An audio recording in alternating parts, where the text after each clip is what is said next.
Antes de começar, quero orar por ti. Embora não te conheça, Deus conhece tua situação financeira, cada necessidade que enfrentas hoje. Se crês que Ele pode suprir o que te falta, fecha teus olhos comigo por um momento. Pai Celestial, venho à tua presença para apresentar-te a vida de quem escuta, pois hoje carrega uma necessidade material que só tu podes resolver. Tua palavra nos dá uma promessa poderosa no Evangelho segundo Marcos, capítulo 11, versículo 24. Por isso vos digo que tudo quanto em oração pedirdes, crede que recebestes, e será assim convosco. Senhor, hoje declaramos que quem escuta está ativando sua fé na oração. Que teu Espírito Santo esteja tomando controle deste momento e afastando toda dúvida, toda desesperança, toda ansiedade pela provisão. Prepara o coração do teu filho, da tua filha para receber as histórias de provisão que aumentarão sua fé e lhe mostrarão que quando ora crendo, tu respondes. Em nome de Jesus. Amém. Há muito tempo existia um homem próspero chamado Jó. Tinha 7 filhos, 3 filhas, milhares de ovelhas, camelos, bois e servos. Mas num só dia, tudo desmoronou. Seus filhos morreram quando um vento impetuoso derrubou a casa onde celebravam. Seus animais foram roubados ou consumidos por fogo do céu. Seus servos foram assassinados. E como se isso não fosse suficiente, seu corpo se cobriu de chagas dolorosas desde a planta do pé até o alto da cabeça. Jó passou de ter tudo a não ter nada, da prosperidade à miséria absoluta, da alegria a uma dor que parecia não ter fim. Seus amigos vieram para consolá-lo, mas terminaram acusando-o de haver pecado. Sua esposa lhe disse que amaldiçoasse a Deus e morresse. Jó sentou-se entre as cinzas, raspando suas chagas com um pedaço de cerâmica quebrada, perguntando-se por que isso lhe havia acontecido. Talvez hoje te sintas como Jó. Talvez tenhas perdido mais do que acreditava ser possível perder. Talvez olhes para as tuas finanças e não vejas saída. Talvez a escassez tenha batido à tua porta e não sabes como vais prover para os teus. Mas precisas escutar o que aconteceu depois na história de Jó, porque aí está a tua esperança. Jó não entendia por que estava sofrendo. Não havia pecado. Não havia feito nada de mal. Mas no meio da dor mais profunda, fez algo extraordinário.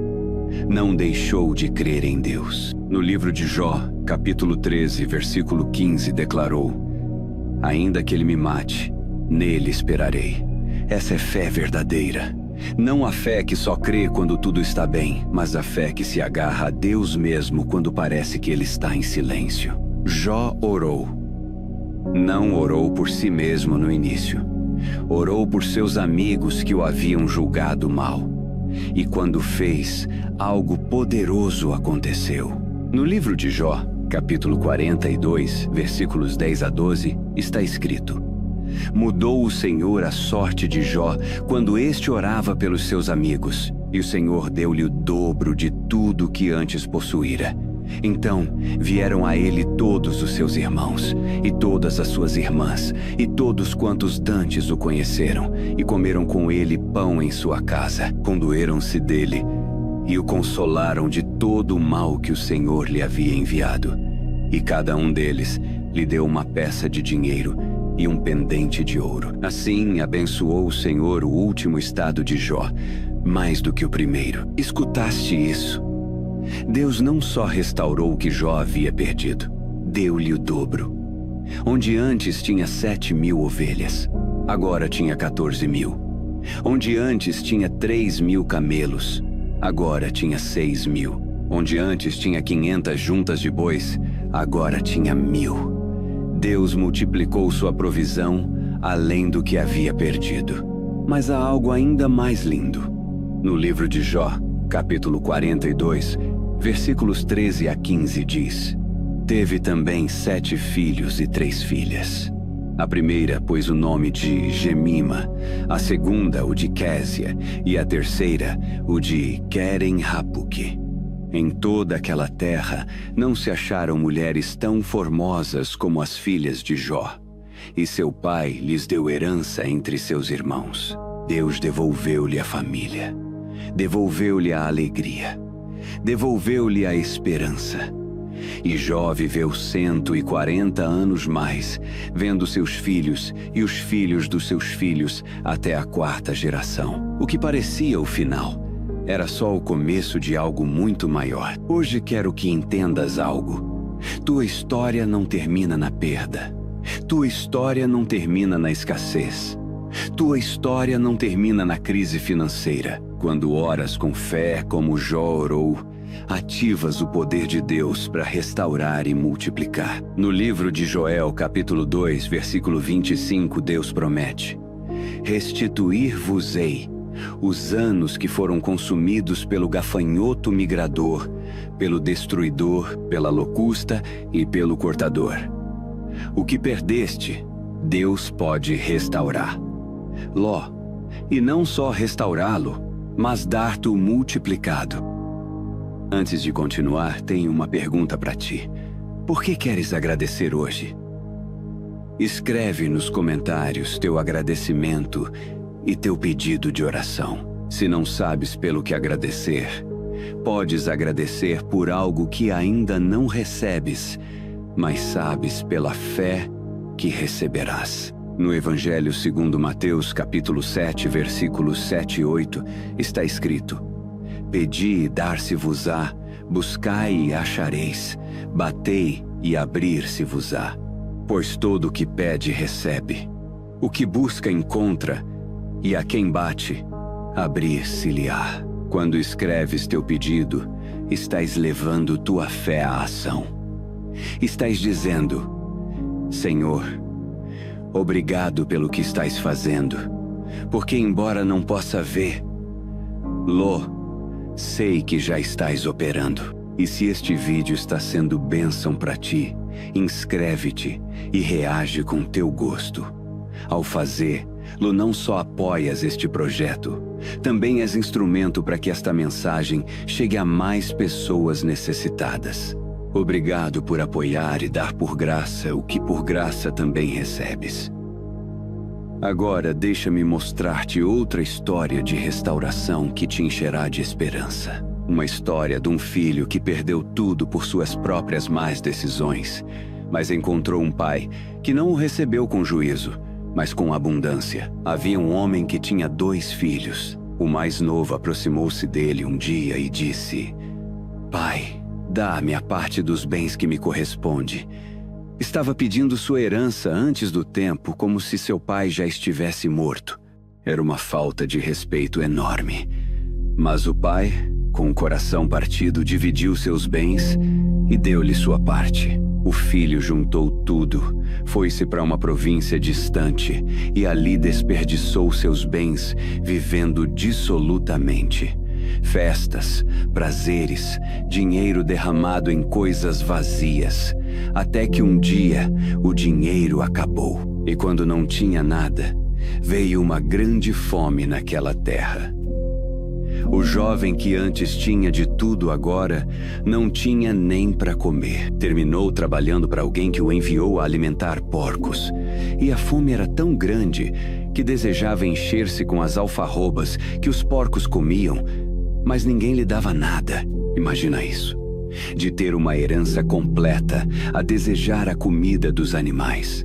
De ser filho de um homem próspero a não ter onde cair morto. Mas então, no meio da miséria, algo mudou. No Evangelho segundo Lucas, capítulo 15, versículo 17, diz: E, caindo em si, disse: Quantos trabalhadores de meu pai têm pão com fartura, e eu aqui morro de fome. Esse é o momento onde começa a restauração.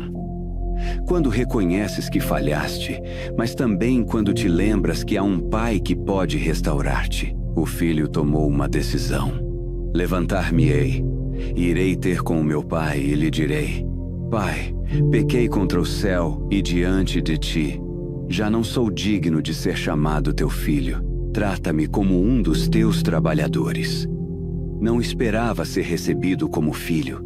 Só esperava misericórdia para ser mais um empregado. Mas escuta o que aconteceu.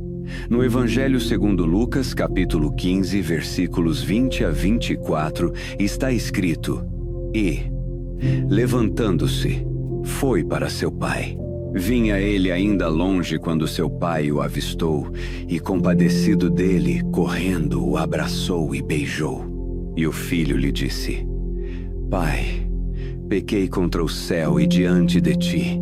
Já não sou digno de ser chamado teu filho. O pai, porém, disse aos seus servos: Trazei depressa a melhor roupa, vesti-o, ponde-lhe um anel no dedo e sandálias nos pés.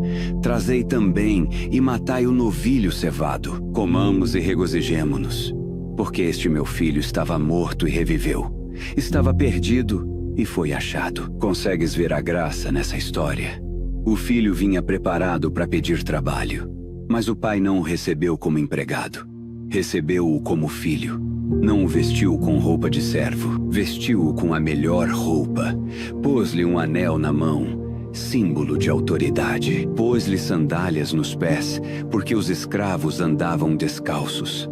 E preparou o novilho cevado, o banquete mais abundante que se podia fazer. O filho havia perdido toda a sua herança. Mas o pai não se focou no perdido. Focou-se no restaurado. Não houve reprovação. Não houve castigo. Houve celebração. Houve abundância. Houve provisão além do merecido. Talvez hoje sintas que desperdiçaste oportunidades. Talvez sintas que tuas más decisões te trouxeram a este lugar de escassez. Mas precisas entender algo. Teu Pai Celestial não está esperando castigar-te. Está esperando restaurar-te. Não está contando teus erros. Está preparando teu banquete de provisão. No livro de Isaías, capítulo 1, versículo 18, Deus diz: Vinde, pois, e arrazoemos, diz o Senhor. Ainda que os vossos pecados sejam como a escarlata, eles se tornarão brancos como a neve. Ainda que sejam vermelhos como o carmesim, se tornarão como a lã. Deus não te rejeita por teus erros. Convida-te a voltar, e quando voltas com fé, Ele te restaura com abundância. Mas há mais uma história que precisas ouvir. Uma história onde não só houve restauração pessoal, mas multiplicação sobrenatural de recursos. Uma história que te mostrará que quando Deus provê, o pouco se transforma em muito. Jesus estava ensinando uma grande multidão. Haviam seguido a Jesus até um lugar deserto, longe das cidades. O dia estava terminando e o povo tinha fome. Mais de 5.000 homens, sem contar mulheres e crianças. Facilmente podiam ser 10.000 pessoas ou mais. Os discípulos aproximaram-se de Jesus preocupados.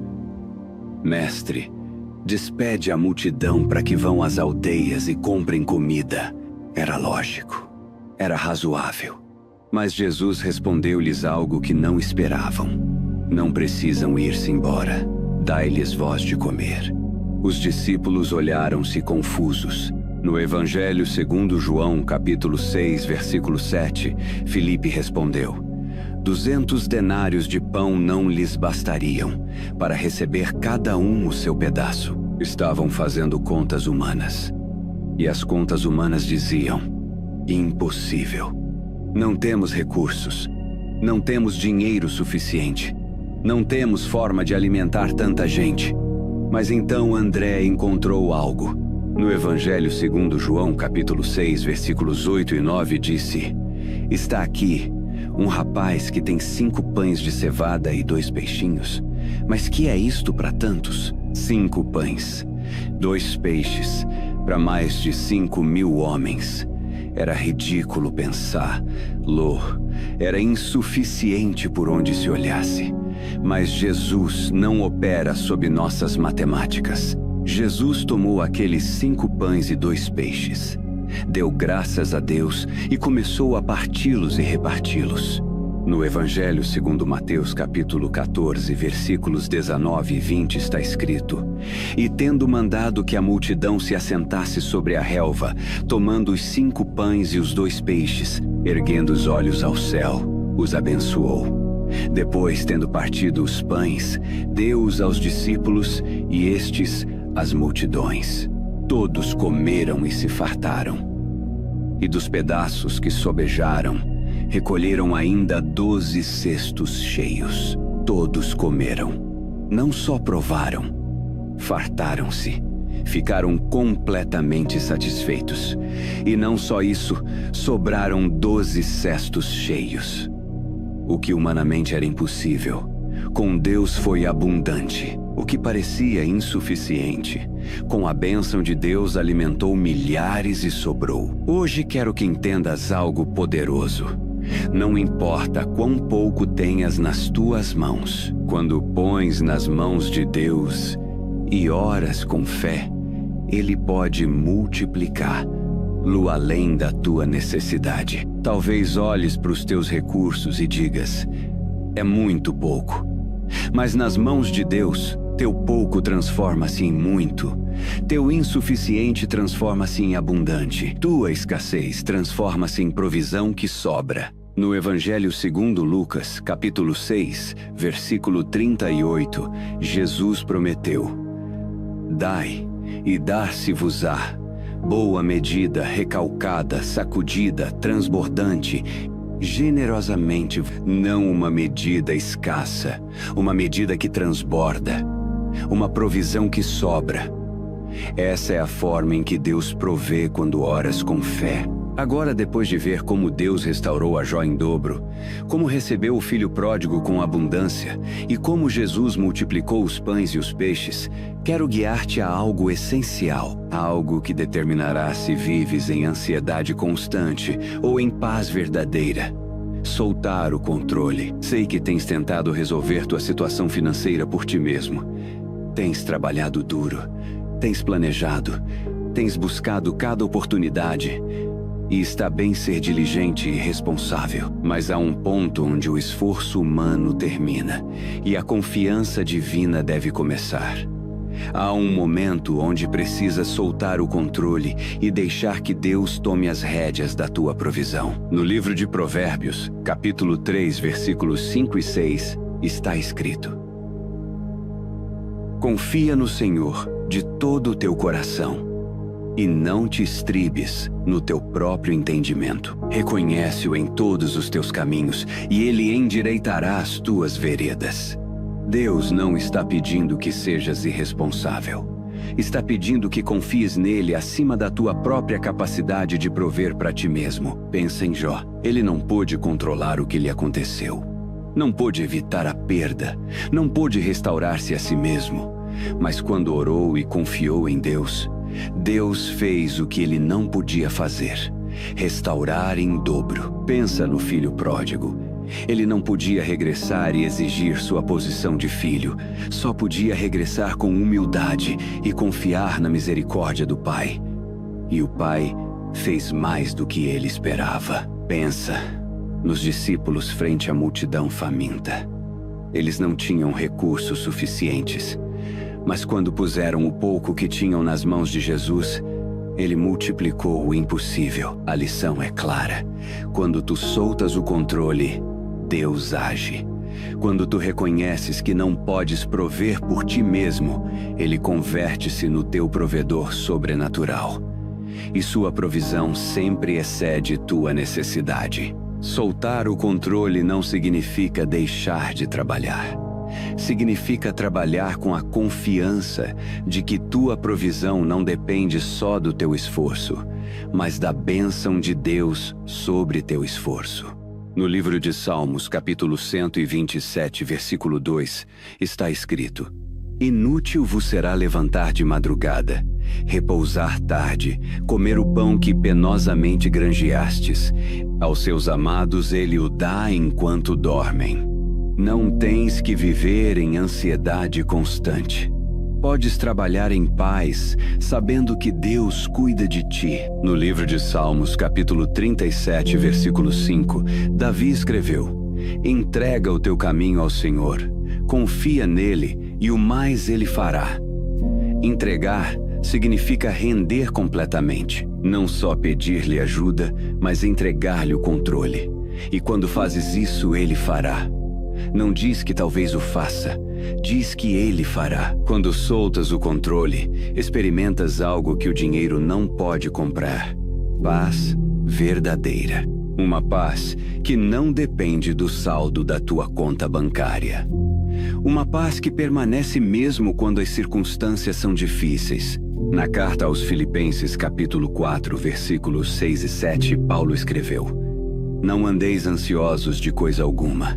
Em tudo, porém, sejam conhecidas diante de Deus as vossas petições, pela oração e pela súplica, com ações de graças.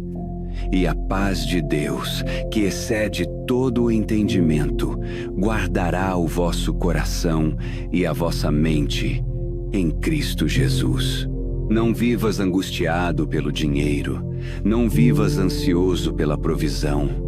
Leva tuas petições a Deus em oração, e quando o fizeres com fé, sua paz guardará teu coração. Não uma paz que entendes logicamente, mas uma paz que excede todo o entendimento. Uma paz que vem de saber que teu Pai Celestial tem o controle, e Ele nunca te deixará sem o que necessitas. Soltar o controle também significa confiar no tempo de Deus. Às vezes queremos que a provisão chegue imediatamente. Queremos que o milagre financeiro ocorra hoje, mas Deus opera no seu tempo perfeito. Jó não foi restaurado no dia seguinte da sua perda. O filho pródigo teve que fazer o caminho de regresso à casa. A multidão teve que esperar enquanto Jesus abençoava os pães. Mas quando chegou a provisão de Deus, foi abundante e perfeita. No livro de Abacuque, capítulo 2, versículo 3, Deus diz: Porque a visão ainda está para cumprir-se no tempo determinado, mas se apressa para o fim e não falhará. Se tardar, espera-o, porque certamente virá, não tardará. A provisão de Deus virá. Talvez não no teu tempo, mas sim no seu tempo perfeito. E quando chegar, verás que valeu a pena esperar confiando. Então, hoje convido-te a fazer algo. Fecha teus olhos por um momento e diz esta oração comigo. Pai Celestial, hoje decido soltar o controle da minha situação financeira. Reconheço que tenho tentado resolver tudo por minha conta e tenho me enchido de ansiedade. Mas hoje escolho confiar em Ti. Escolho crer que Tu és meu provedor. Escolho entregar-te esta carga que não fui criado para carregar. Obrigado porque Tu tens o controle. Obrigado porque Tua provisão é perfeita. Obrigado porque quando oro com fé, Tu respondes. Recebo Tua paz. Recebo Tua provisão. Recebo Tua restauração.